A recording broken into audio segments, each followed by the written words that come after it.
Muy bien, estupendo. Pues muy bienvenidos los que ya estáis listos para seguir adelante.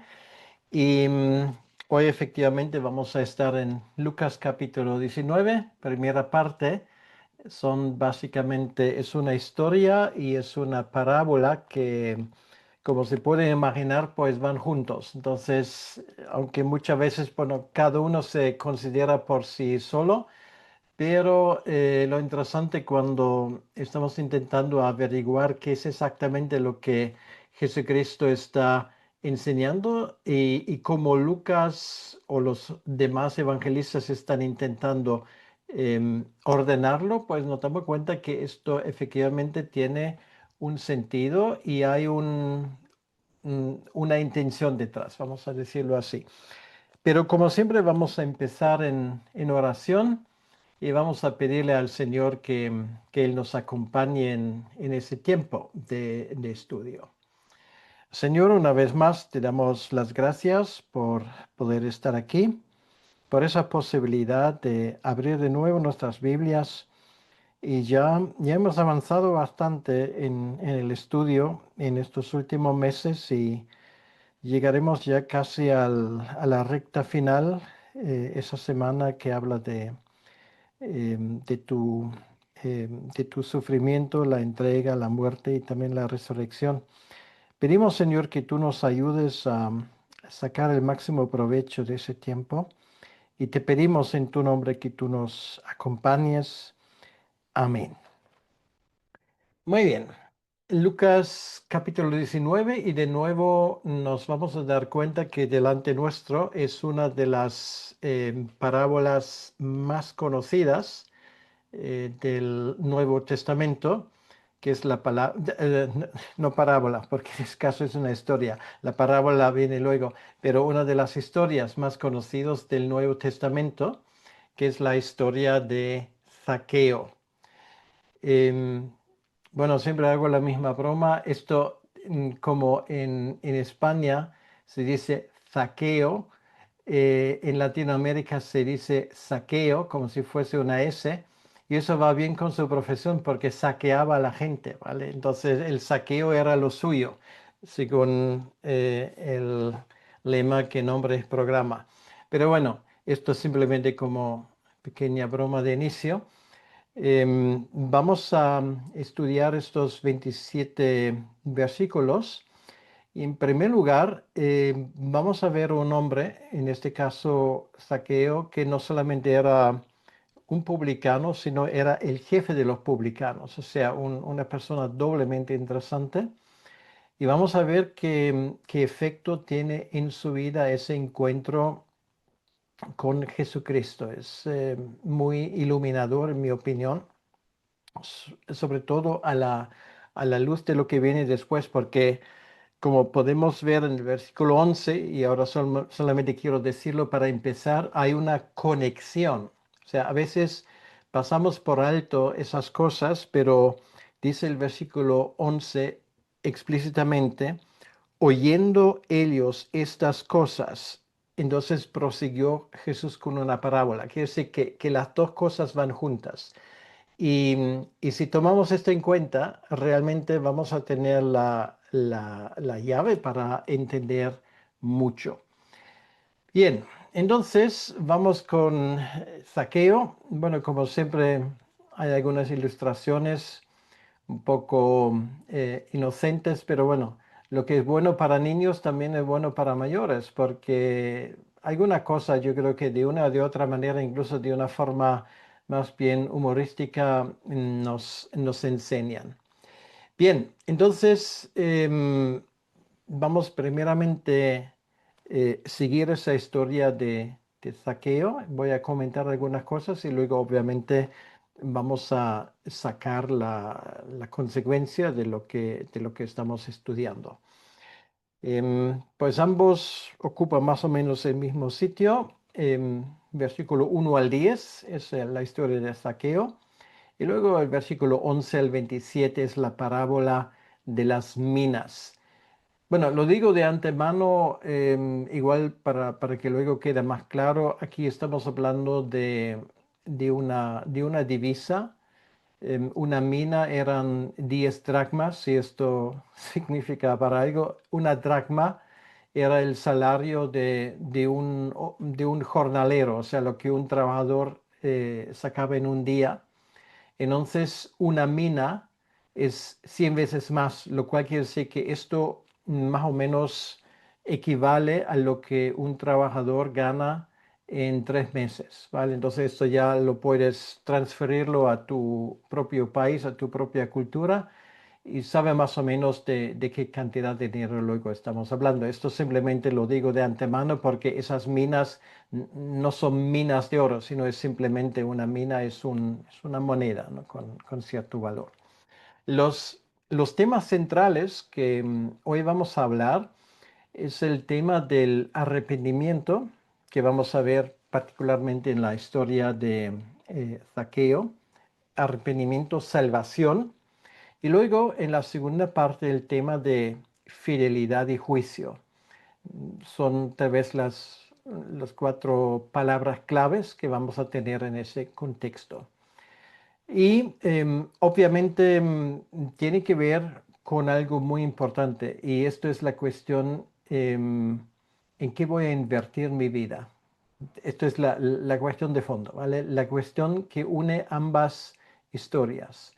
¿En qué voy a invertir mi vida? ¿Qué va a ser em, el denominador común de las cosas que hago, de las cosas que son importantes para mí?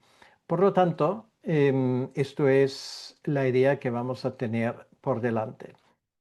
Bien, entonces empezamos con el versículo 1. Ahí dice, habiendo entrado Jesús en Jericó, iba pasando por la ciudad. Bueno, permíteme simplemente decir algunas palabras sobre Jericó. Se menciona varias veces en el Nuevo Testamento, sobre todo es conocido por el incidente del Antiguo Testamento de la conquista de Canaán. Fue la primera ciudad que cayó bajo Josué. Era la ciudad de Raab, era la ciudad donde llegaron los 10 espías. Pero Jericó había existido antes. No sabemos exactamente eh, cuánto tiempo antes, pero podemos estar seguros de que aquí estamos ante una de las ciudades más antiguas continuamente habitadas sobre la faz de la tierra. Hay dos que caen en esa categoría, una es Jericó y la otra es Damasco, ambas ciudades. Y siguen existiendo hasta el día de hoy. Jericó se encuentra, ahora no he puesto un mapa, pero creo que esto es fácil averiguarlo. Jericó se encuentra en el valle del Jordán. Si tú sigues el río de Jordán, más o menos a la altura de Jerusalén, ahí ves la ciudad. Es una ciudad bellísima hasta el día de hoy, ciudad de palmeras, de un clima subtropical. Em, si se cuidara un poco, podría ser una auténtica joya. Lo fue en el pasado. Y allí, bueno, sigue habiendo estos restos de su pasado glorioso en Jericó. Hasta el día de hoy puedes ver las murallas antiguas que nos siguen hablando. No es el tema ahora, por eso no voy a entrar, pero todo lo que la Biblia nos cuenta sobre la captura de Jericó en el libro de Josué, los arqueólogos literalmente lo han sacado, hasta la forma como cayeron los muros. Pero bueno, esto hoy no vamos a hablarlo, es un tema súper interesante. En Jericó tienes casas antiguas, sabemos cómo vivieron la gente. Y bueno, en los tiempos de Jesucristo, Jericó, como todos los alrededores, formó parte del distrito administrativo de Judea. Y de Jericó, si bajas a lo largo del río de Jordán del norte, pues allí ya empieza, digamos, es el último eslabón, para decirlo así, antes de la subida hacia Jerusalén. Jericó se encuentra a un nivel de aproximadamente 300 metros o 1000 pies debajo del nivel del mar, ¿vale? Por lo tanto, es una ciudad De ahí puedes ir andando hacia el Mar Muerto, no queda muy lejos. En el lado opuesto están las montañas de Moab. Y bueno, es en esta ciudad interesante, lleno de vida, una de las ciudades también en los tiempos de Jesús más importantes, donde había una colonia importante de sacerdotes y levitas que vivió allí. Bueno, conocemos la historia que hemos visto del buen samaritano. Pues muchos de ellos para acudir al servicio en el templo tenían que subir esa cuesta hacia Jerusalén. Ahora simplemente para que te hagas una idea, desde Jericó, si miras al oeste, lo único que ves son montañas, son las montañas de Judea. Si miras al este, ves las montañas de Moab, ¿vale? Y en ambos lados, pues por un lado, si miras hacia la derecha, pues ves en la lejanía el Mar Muerto y a la derecha, pues ves el valle de Jordán. Entonces, en esa ciudad Jesús entra y obviamente, ¿por qué cuento todo esto? Cuento todo esto para que nos demos cuenta que era la vía preferida de toda la gente que estaba trabajando en el comercio. O sea, las caravanas que vinieron por las vías, digamos, rápidas, vamos a decirlo así, de intercambio comercial internacional, pues muchos de ellos pasaron por Jericó, porque podías ir al este, al oeste, al norte y al sur. Y sobre todo si tenías la intención de pasar por Jerusalén, era el lugar por donde tenías que pasar. Era el último lugar donde aún podías tal vez conseguir una sombra para sentarte allí con tus camellos, para respirar un poco antes de la cuesta empinada hacia Jerusalén. Jerusalén está a una altura de casi 1000 metros, entonces hay a una distancia de unos 20 kilómetros un desnivel de 1300 metros, que es bastante, ¿vale? Sobre todo si tomas en cuenta que allí, bueno, el sol de justicia pues casi se le come el cerebro. Bien, pues ahora entendimos mejor porque allí esto era un lugar obviamente idóneo para cobrar impuestos, ¿vale? La idea es la siguiente, como aquí dice, publicanos, que eran cobradores de impuestos, ellos trabajaban por las fuerzas de ocupación, quiere decir saqueo. em, Aquí dice, él era jefe de los publicanos en el versículo 2. Él organiza a toda esa gente en la ciudad. No solamente había uno, ¿vale? Mm, ¿Cuántos había? Es difícil saber, pero ellos trabajaban por turnos. Entonces fácilmente podríamos decir que él estaba a cargo fácilmente de 20 o 30 personas. Entonces, un publicano, ¿qué hace? Pues tiene que cobrar el impuesto, las tarifas que exigen los romanos, que eran tarifas fijas, y obviamente eso lo tenía que entregar a las autoridades romanas. Por encima, él podía cobrar lo que le daba la gana para su propia saca, ¿vale?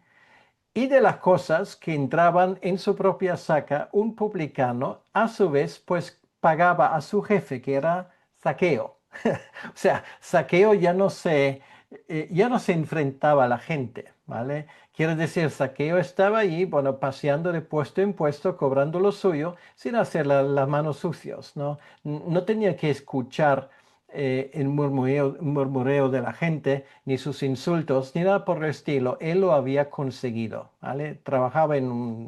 Era el jefe de todo ese tinglado y por lo tanto, para decirlo así o de una manera, él podía disfrutar de la vida. Eso también nos explica perfectamente por qué tenía la posibilidad de subirse a un árbol. Claro, es que normalmente durante las horas de trabajo, pues un publicano tampoco puede hacer esto porque tiene que estar en su puesto. Pero él no, claro, él hacía lo que le daba la vida porque era su jefe, por lo tanto se tomaba el día libre cuando le daba la gana y en este caso, pues él quería saber exactamente lo que estaba pasando. Bueno. Em, Voy a leer el versículo 1, dice, habiendo entrado Jesús en Jericó, iba pasando por la ciudad. Jesús de paseo, podríamos decir, ¿vale? Porque obviamente él ya era un personaje notorio, todo el mundo le conocía. Por ejemplo, el ciego, del cual hablamos hace poco, le conocía perfectamente. Y por eso él quería pedir su ayuda. Él sabía quién era, incluso estando ciego. Entonces imagínate el resto de la gente. Como Jesús se mueve ahora, se dirige hacia Jerusalén, no tardaría mucho tiempo en que él se convirtiera en la noticia más importante en la ciudad. Ya no había cosa más importante que esta que el predicador de Galilea, el profeta para algunos, para otros el, llamémoslo, revolucionario en ese sentido de que había esperanzas de que para alguna gente iba a echar fuera a los romanos, cosa que Jesús nunca había dicho, pero la gente proyectaba esas esperanzas en él, pues estaba llegando. Y cada uno pues tenía sus esperanzas o sus temores, porque no hay que olvidar que allí había gente, levitas y sacerdotes, en esa ciudad que obviamente no estaban conformes. Dice el versículo 2, a ver, dice el versículo 2 que sucedió que un varón llamado Zaqueo, que era jefe de los publicanos y rico. Bien, ya lo hemos contado un poco, jefe de los publicanos, hemos conocido a Mateo, si le miramos los otros evangelios. Mateo simplemente fue publicano, ¿vale? O sea, no era el jefe. Este era el jefe. O sea, una vez más lo digo para que nos demos cuenta que aquí tenemos un personaje muy conocido, notorio, en la ciudad y más allá de la ciudad. Entonces, una vez más, estos publicanos eran, sin lugar a duda, estaban entre la gente más rica del país, siempre tenían ingresos y la gente los odiaba. O sea, si los israelitas estaban de acuerdo con una cosa, era su odio contra los publicanos. O sea, los publicanos en ese sentido eran peor vistos que los romanos. Con los romanos, de cierta manera, podías colaborar. Con los publicanos, no, porque siempre te iban a cobrar, porque si no lo hacen, destruyen su propio negocio. Entonces, no había, bueno, es como Hacienda ahora o IRS. Tú puedes hacer lo que quieras siempre. em, Siempre van a salir ganando. Y esto no ha cambiado, pues fue también la misma manera hace 2000 años. Entonces, luego nos cuenta aquí que él quería ver lo que pasa. Dice, procuraba ver quién era Jesús. Esto quiere decir que él había escuchado de él, o sea, de forma inmediata, porque él vio la multitud y dice, bueno, ¿y esa gente a dónde se dirige? ¿A dónde va? Y dice, bueno, pero tú no te has enterado, aquí viene Jesús de Nazaret y bueno, luego la conversación iba de arriba para abajo y al final dije, bueno, qué curioso, yo también quiero saber qué tipo de personas, qué tipo de persona es este. Por eso procuraba ver quién era Jesús. No había tribunas, entonces, imagínate si todo el mundo mide 1,70 m y tú tienes 1,50 m, pues las vistas no son precisamente muy halagüeñas. Entonces, claro, ese hombre, además, tú no creas que nadie le hubiese abierto el paso. Dice, bueno, sí, este quiere ver lo que se busque la vida, ¿vale? Porque yo desde luego no voy a dejar mi sitio. Él me puede hacer la vida imposible en su puesto adanero, pero aquí en la calle todos somos iguales. Por lo tanto, él no tenía ninguna posibilidad de, de ver nada, ¿vale? Porque era pequeño y así dice el texto, era un hombre muy rico, pero en cuanto a su estatura, insignificante. O sea, jamás hubiese podido jugar al baloncesto. Entonces, dice versículo 4, corriendo delante, subió a un árbol sicómoro. Bueno, el sicómoro ya lo hemos conocido, era el árbol que Jesús dice, bueno, si tienes fe como un grano de mostaza, dices a este sicómoro que se levante. Ya hemos hablado de esto. Entonces, los sicómoros tienen varias ventajas. En primer lugar, en cuanto a sus raíces son muy firmes. Y en cuanto al resto, o sea, las ramas que vemos, son de fácil acceso. O sea, no tienes por qué ser muy deportivo para subirte a un árbol, y aún mucho más con su estatura. Entonces, era relativamente fácil. Y el hombre, bueno, esto es interesante porque te dice algo. O sea, vamos a ver, para que tú hagas, para decirlo así, el ridículo y te subas a un árbol para que veas lo que está pasando, pues la cosa tiene que interesarte, pero muy mucho, ¿vale? Porque no olvides que aquí estamos hablando de una persona, digamos, bueno, que diariamente saldría en la prensa amarilla. O sea, una persona todo el mundo le conocía, todo el mundo, bueno, dice, bueno, Zaqueo ha hecho esto, ha dicho el otro, se le ha visto en tal sitio.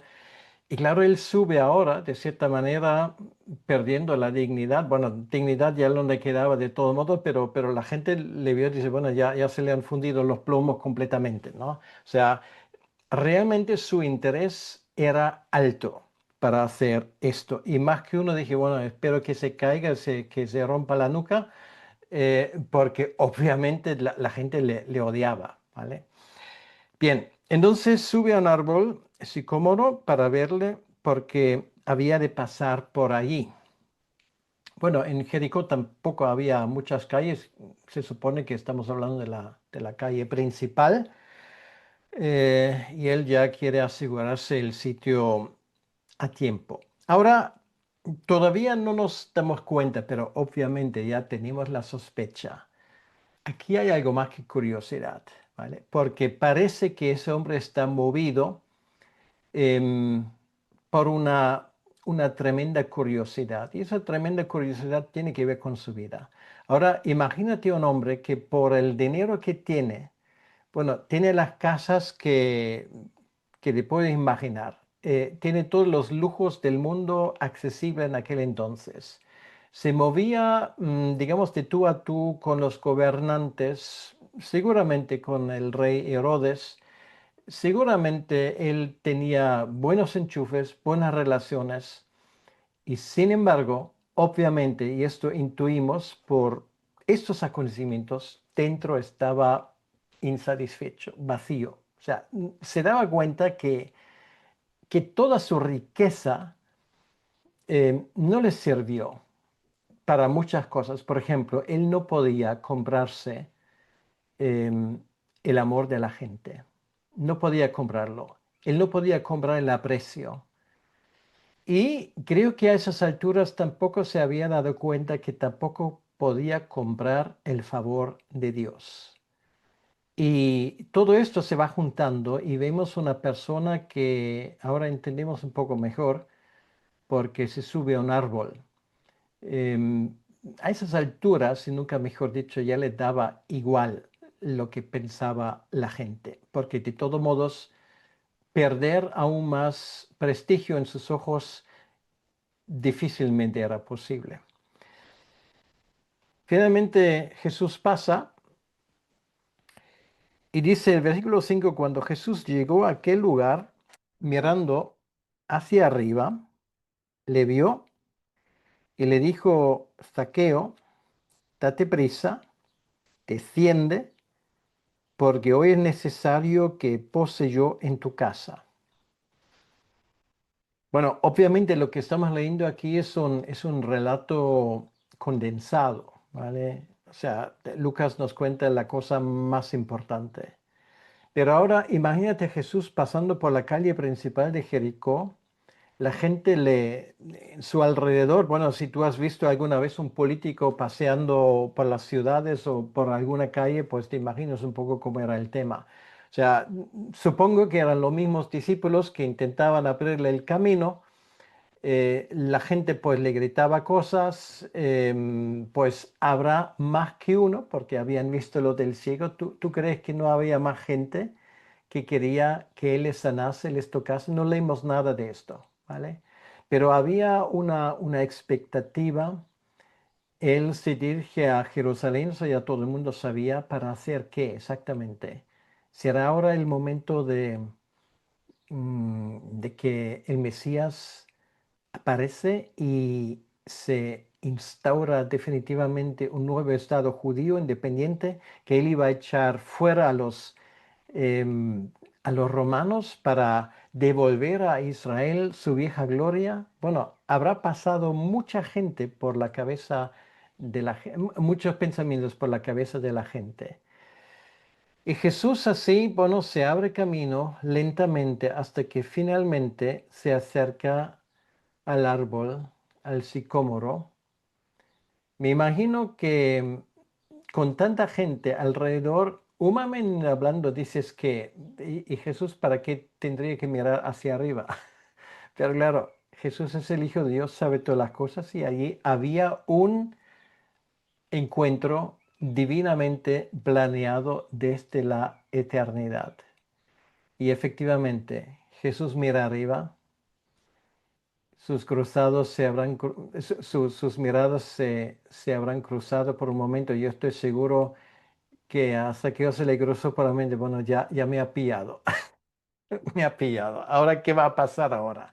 Me va a decir sin vergüenza, ningún sinvergüenza mayor que tú hay aquí en Jericó, que te parto un rayo o algo por el estilo, ¿vale? O sea, la gente le hubiese aplaudido. Si Jesús hubiese dicho esto, más hubiese añadido a su popularidad. Y creo que a Saqueo se le congelaba la sangre, porque nosotros sabemos cómo sigue la historia, pero él no lo sabía, ¿cómo iba a saberlo? O sea, se ven, pero ya las palabras indican el camino. Date prisa, Saqueo, bájate del árbol y vete ya a casa porque hoy voy a estar contigo. O sea, ponte en la situación, por favor. Esto es una de esas cosas, dice, ¿y yo qué hago ahora? Claro, él tenía su personal y él no solía cocinar personalmente, estoy seguro de ello, ni su esposa, es que sí tenía una, pero claro, esto había que prepararlo y ya te puedes imaginar otra cosa. Pues este murmullo que iba atravesando la multitud, ese, ¿y por qué va a casa de este sinvergüenza? O sea, al final es cierto que algunos dicen Jesús hace esas cosas porque, bueno, al final, como siempre pasa, los profetas, en este caso los falsos profetas sobre todo, buscan siempre la cercanía del poder. Bueno, habrá habido comentarios de todo tipo, pero Jesús no tenía esa intención. Dice, hoy es necesario que pose yo en tu casa. Y obviamente sabemos el por qué. Bueno, Saqueo indudablemente pues baja del árbol rápidamente porque se da cuenta que este es el momento. Yo no sé si tú has visto alguna vez otra vez en el momento de tu conversión, cuando de repente te dabas cuenta, bueno, ahora de repente todo va a cobrar sentido, ¿vale? Ahora esto es el momento divinamente em, organizado, hecho realidad. Yo estoy seguro que a partir de ese momento Saqueo estaba como en estado de trance, ¿vale?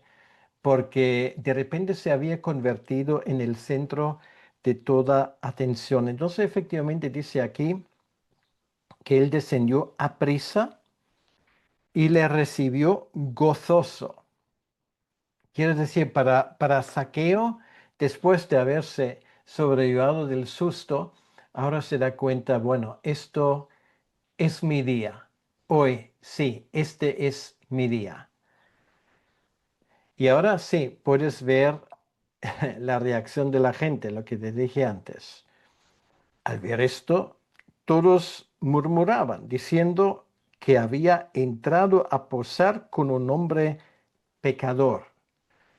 O sea, el peor de los jericoanos, o no sé cómo se llamaba esa gente, el peor se sintió moralmente muy por encima de Zaqueo. Incluso aquellos que normalmente no se encontraban entre aquellos que iban 3 veces al año a Jerusalén para estar en la fiesta, aún así estaban seguros que tan bajo como este Zaqueo no había caído. ¿Y cómo es ahora que este supuesto profeta, que algunos ya le tildan de Mesías, pues va a su casa? ¿Qué ha pasado aquí? ¿Por qué de toda la gente que hay en Jericó va precisamente a la casa de este? Entonces, hombre pecador, nos damos cuenta de una cosa que a Zaqueo nadie le tenía que enseñar que era pecador. Lo sabía perfectamente. La gente se lo había espetado 50.000 veces en la cara. Había dicho de todo de él. Y él, en el fondo de su corazón, sabía perfectamente que todo lo que está haciendo iba en contra de la ley de Moisés. Desde luego, si habría un infierno, y no estamos seguros que Zaqueo creía en esto, él iría allí, seguro, absolutamente, porque para gente como él no había salvación. ¿Podía él arreglar su vida? Pues difícilmente, pero ahora parece que todo es distinto.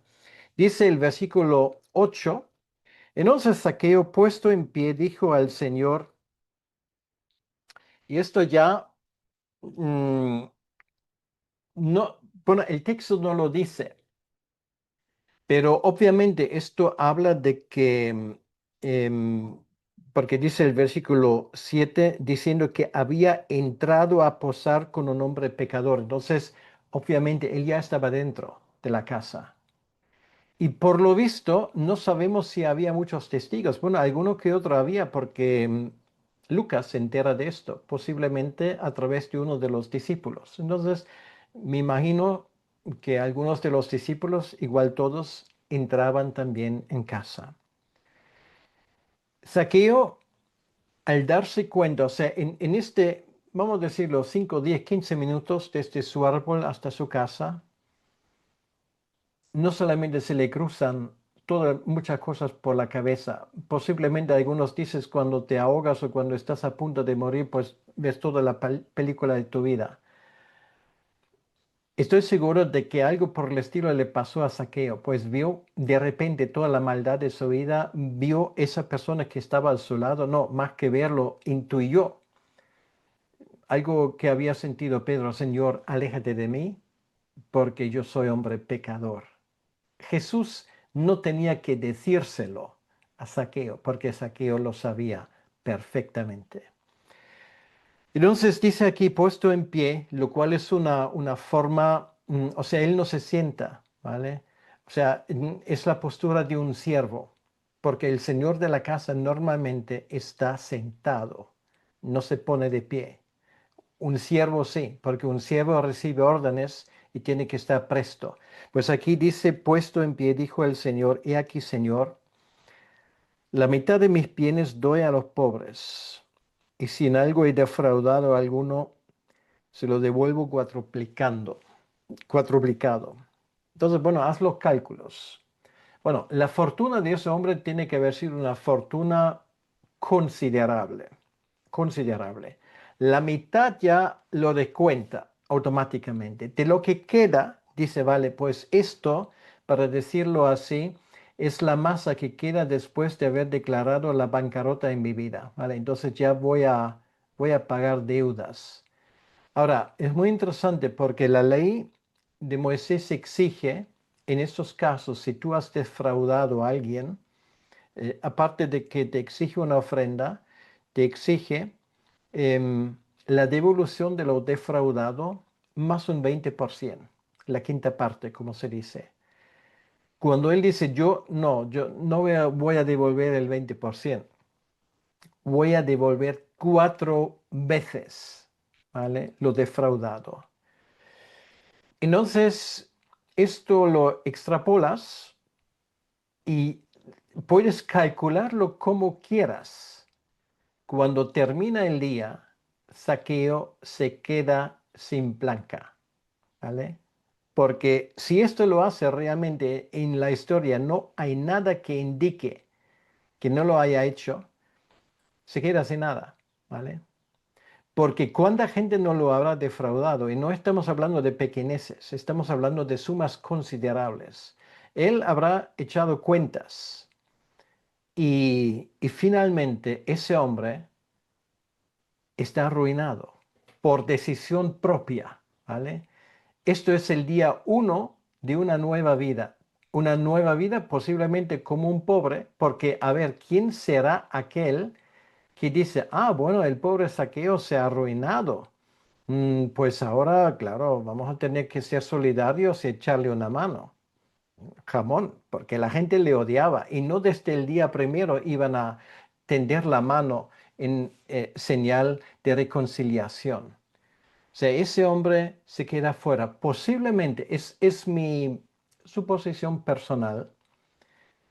Aquí no se dice nada de una familia. Igual era soltero, no lo sé. Pero yo me imagino que a partir de ese momento haría lo que el hombre, el joven rico, no hizo. Venderlo todo y seguir a Jesús. Entonces le veo ahora, a partir de ese momento, en la órbita de Jesús subiendo con él a Jerusalén. No puedo comprobarlo, pero obviamente lo que él está haciendo está quemando, lo que se dice quemando puentes. Es que no hay vuelta atrás. O sea, obviamente va a perder su trabajo porque ya no es de fiar. Obviamente no le va a quedar dinero. ¿Y a dónde va a ir? Solamente queda una dirección, la huida adelante con Jesús. Va a estar con Él. Y va a hacer exactamente lo que el joven rico no iba a hacer. Y Jesús se lo certifica. Dice en el versículo 9, hoy ha venido la salvación a esta casa, porque por cuanto él también es hijo de Abraham. Quiere decir, la conversión, si queremos llamarlo así, vino primero y ahora él vuelve a formar parte de un pueblo muy especial, el pueblo escogido, el pueblo de los santos de todos los tiempos, el pueblo de Dios. Puede ser ya a partir de ese momento pobre, despreciado, sin dinero, pero ahora es el hijo pródigo que ha vuelto a casa. Ahora es el joven rico que ha vendido lo que para él era lo más importante para quedarse con algo que ya jamás no puede perder. Obviamente me recuerda de las palabras de Jim Elliot, sabio es aquel que da lo que no puede retener para recibir lo que jamás puede perder. Y es exactamente lo que él hizo. Y Jesús le certifica, ahora ha llegado la salvación a esta casa. Y esto en un sentido doble, porque Yeshua significa Yahvé es Salvador. Y la salvación ha venido también a la vida de ese Zaqueo. Jesús ahora lo dice en términos generales, hablando de esto, y posiblemente este episodio es uno de los momentos estelares en la vida de Jesucristo porque de forma ejemplar nos habla de lo que es lo más importante en la vida, porque el Hijo del Hombre vino a buscar y a salvar lo que se había perdido. Ese hombre estaba perdido. ¿Quién no piensa en la canción Perdido estaba yo, mas Cristo me encontró? Fue literalmente así, Cristo le encontró. Bien, la historia de Saqueo realmente es una historia magnífica. yo, aunque yo la había escuchado desde mi más tierna infancia, como se suele decir, pues me sigue fascinando, ¿no? Sobre todo mm, imaginándose lo que hay detrás. Para mí siempre es importante ir más allá de las palabras, imaginarme qué exactamente habrá pasado, ¿no? Y esto es la conclusión, por lo menos, a la que he venido. Ahora, esto nos lleva ahora a la parábola que va en conexión con Zaqueo. Una vez más, hacemos referencia al versículo 11, donde dice, oyendo ellos estas cosas, bueno, ¿quiénes ellos? Em, pues los que estaban ahí presentes, obviamente, los jericoanos. Oyendo ellos estas cosas, prosiguió Jesús y dijo una parábola, porque la gente literalmente no se lo podía creer, ¿vale? O sea, piensa el mayor sinvergüenza que tú eres capaz de imaginarte en tus alrededores, tal vez en la política, en la administración, algún juez corrupto, no lo sé, igual es en tu país no existe, pero imagínate algo así y esa persona se convierte, ¿vale? La gente no lo entiende. Y Jesús pone ahora esa parábola, que es una explicación que debería ayudarnos realmente a entender y, si hace falta, a reconducir nuestra vida. Dice así, oyendo ellos estas cosas, prosiguió Jesús y dijo una parábola por cuanto estaba cerca de Jerusalén y ellos pensaban que el reino de Dios se manifestaría inmediatamente. O sea, ya vamos caminos a subir esa cuesta empinada y tal vez en algún alto en el camino, porque había comentarios en el séquito de Jesús que habría pasado y ahora Jesús lo aprovecha para darles una enseñanza muy importante. Sobre todo, mira, fíjate en lo que dice aquí al final del versículo 11, que el reino de Dios se manifestaría inmediatamente. O sea, todavía había esa esperanza, por ejemplo, entre sus propios discípulos que, bueno, ahora vamos a Jerusalén. Claro, Jesús ya 3 veces le dijo, no, no vamos a ir a Jerusalén para tomar el gobierno. Vamos a ir ahí, ¿qué me va a pasar? Me van a matar y el tercer día voy a resucitar. Bueno, eso entraba por ahí y salía por ahí, ¿vale? ¿Por qué? Bueno, porque ellos tenían su idea de lo que iba a hacer el Mesías. Claro, el Mesías va a venir y tal vez eran parábolas, tal vez Jesús no lo quería decirlo literalmente, pero muy probablemente ahora llega el momento de restaurar las glorias pasadas del trono de David. Bueno. Dijo en el versículo 12, un hombre noble se fue a un país lejano para recibir un reino y volver. Bueno, ese hombre noble obviamente es evidente quién es Jesucristo, ¿vale? Y llamando a 10 siervos suyos, les dio 10 minas. Bueno, es distinto que la otra parábola que él nos dice en Mateo capítulo 25, porque aquí tiene 10 y le da una a cada uno, ¿vale? O sea, no uno recibe 5 y el otro 3 y el otro una, sino aquí cada uno recibe la misma cantidad. Dije al inicio que corresponde al sueldo de un trabajador de 3 meses del año. Y les dijo, negociad entre tanto que vengo. Bueno, esto podría ser el lema de una misión o de una vida. Negociad entre tanto que vengo. De eso estamos hablando. O sea, Jesús está a punto de despedirse para dejar su negocio en manos de sus siervos. Esto habla de ti y habla de mí. ¿Cuál es nuestra tarea? Negociar quiere decir usar lo que Dios nos ha dado mientras que Él está ausente. Y aquí no se habla de una vuelta inmediata ni a nada por el estilo, sino esto puede tardar su tiempo. Ahora, la cosa sigue. Versículo 14, pero sus conciudadanos le aborrecían.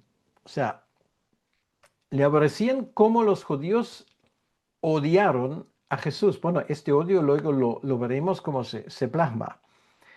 Y enviaron tras él una embajada diciendo, bueno, esto es casi como un lema político, no queremos que este reine sobre nosotros. Bueno, esto se podría decir tal vez de una forma más rítmica y puedes gritarlo en cualquier manifestación. Bueno, no hace falta, porque es exactamente como la humanidad se comporta desde aquel entonces.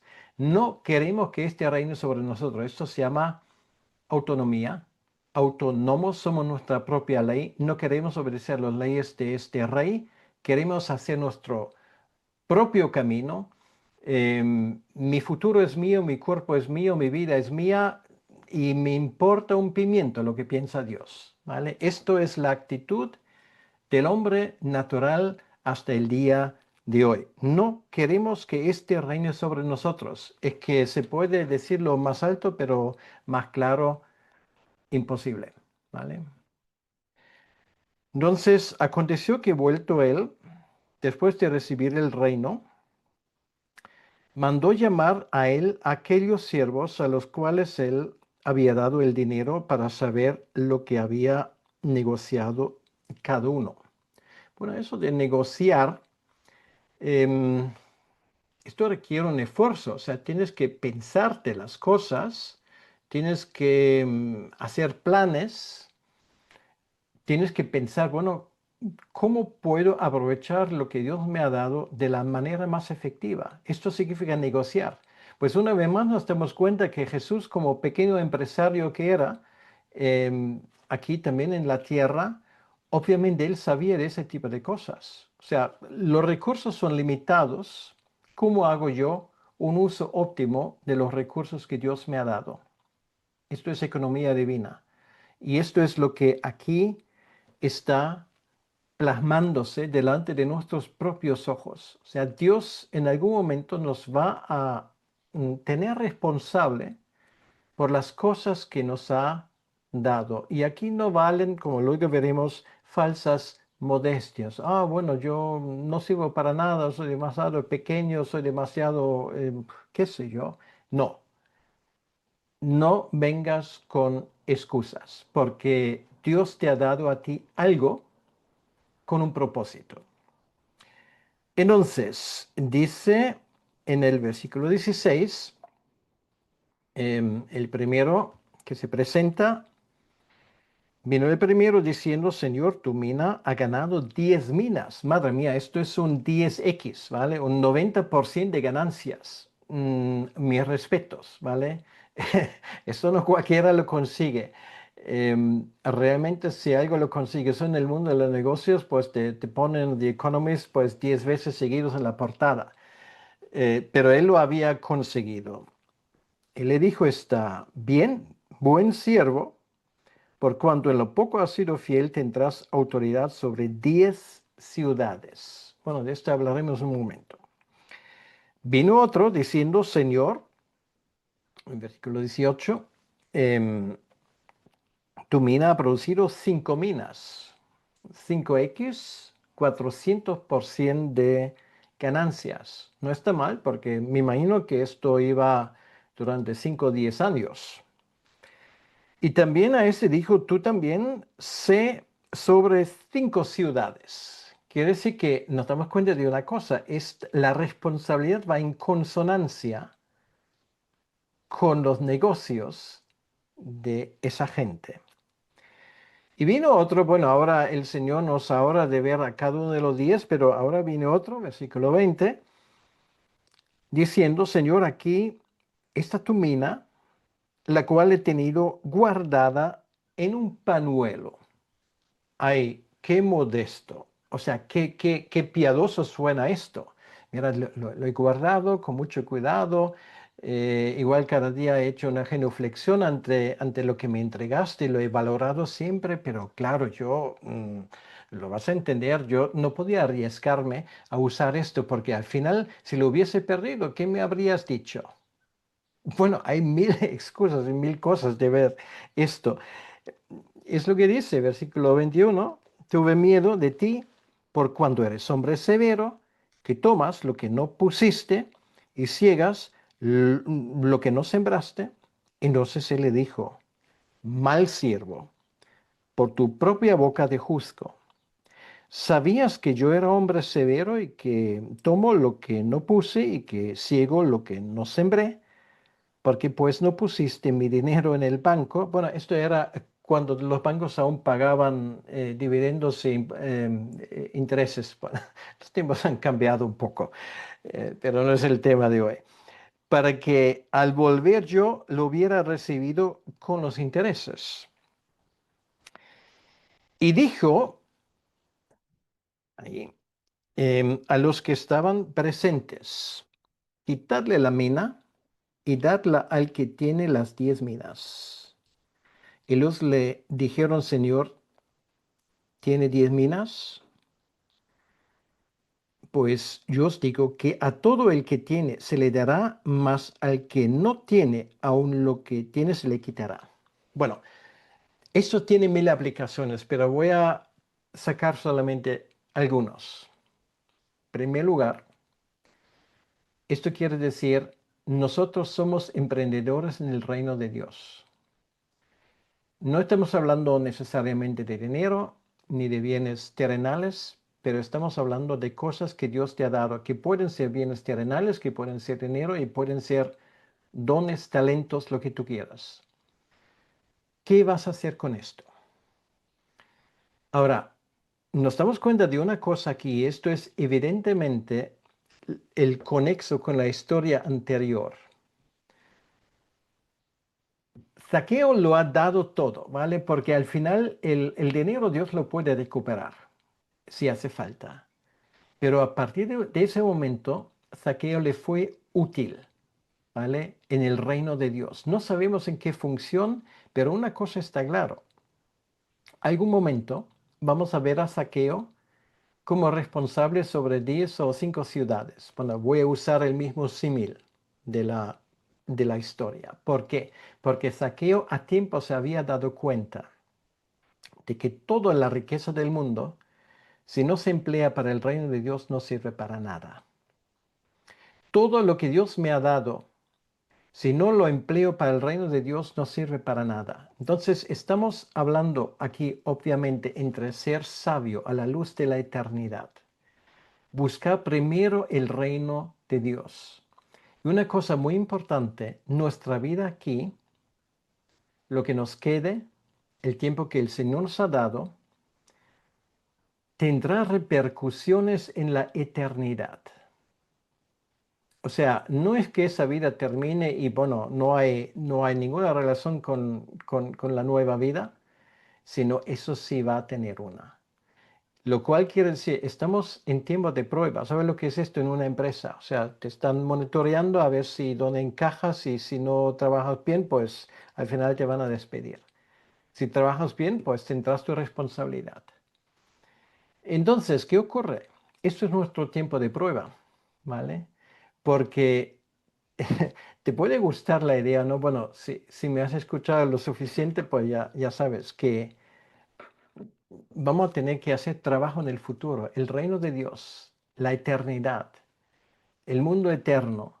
Vamos a tener responsabilidades, o sea, la vida va a seguir de una forma que tú ni te puedes imaginar. Ahora es el tiempo de aprender las lecciones, de ser responsables con lo que Dios te ha dado. Dios te no va a pedir cosas que no te ha dado, ¿vale? Pero con lo que te ha dado, haz buenos negocios, aprovecha tus recursos. No vivas por debajo de tus posibilidades. Y aquí estamos hablando no solamente de tu propio esfuerzo, estamos hablando de la bendición de Dios. Muy importante esto. Por lo tanto, no pierdas tu tiempo lamentando lo pasado. Claro, es que Saqueo podría haberse echado a llorar con una Magdalena, como se suele decir, ay, qué tiempo perdido y debería haberme convertido antes. Y ese tiempo, bueno, ya nadie lo va a recuperar. Pues a Saqueo todavía le quedaba tiempo. Y ese tiempo estoy seguro que lo estaría usando para la gloria de Dios. O sea, no lamentes lo pasado, pero ahora haz buen uso de los recursos que tienes ahora. ¿Por qué? Porque, como dice el libro de Apocalipsis, sus obras le seguirán, ¿vale? O sea, vas a dejar huellas aquí para los que quedan atrás, pero para ti esto es un tiempo de preparación, ¿vale?